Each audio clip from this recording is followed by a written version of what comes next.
ప్రస్తుతం జీ తెలుగు ఛానల్లో టెలికాస్ట్ అవుతున్న సీరియల్ ఆటో విజయశాంతి. ఈ సీరియల్ సోమవారం నుండి శుక్రవారం దాకా రాత్రి 9:30 గంటలకి టెలికాస్ట్ అవుతుంది. ఈ సీరియల్లో హీరోగా చిరంజీవి క్యారెక్టర్లో స్వామినాథన్ అనంతరమన్ నటిస్తున్నారు. ఇంకా హీరోయిన్గా విజయశాంతి క్యారెక్టర్లో వర్షిణి సురేష్ నటిస్తున్నారు. ఈ సీరియల్లో చిరంజీవి క్యారెక్టర్లో నటిస్తున్న నటుడు స్వామినాథన్ అనంతరమన్ నువ్వు నేను ప్రేమ సీరియల్తో మన తెలుగు బుల్త్రాకి ఎంట్రీ ఇచ్చారు. స్వామినాథన్ ప్రస్తుతం తమిళ సీరియల్లో కూడా నటిస్తున్నారు. సోషల్ మీడియాలో చాలా యాక్టివ్గా ఉంటూ తమ డైలీ లైఫ్కి సంబంధించిన ఫొటోస్ అండ్ వీడియోస్ని అభిమానులతో షేర్ చేస్తూ ఉంటారు. అయితే తాజాగా స్వామినాథన్ అనంతరమన్ కి పెళ్లి జరిగిన కొన్ని ఫొటోస్ బయటకి వచ్చాయి. ఆ ఫొటోస్ ని చూసిన వారంతా నిజంగానే పెళ్లి అయిందంటూ కామెంట్స్ చేస్తున్నారు. మరి కొందరు కాంగ్రాచులేషన్స్ తెలియజేస్తున్నారు.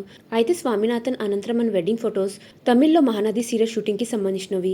ఆ తమిళ సీరియల్ ఎండ్ అయిపోయిందంటూ ఈ వెడ్డింగ్ పిక్స్ ని షేర్ చేసుకున్నారు. మీకు ఈ వీడియో నచ్చితే లైక్ చేయండి, షేర్ చేయండి. ఇంకా ఇలాంటి లేటెస్ట్ అప్డేట్స్ కోసం నా ఛానల్ని సబ్స్క్రైబ్ చేసుకుని పక్కన ఉన్న బెల్ ఐకాన్ యాక్టివేట్ చేసుకోండి. Thanks for watching.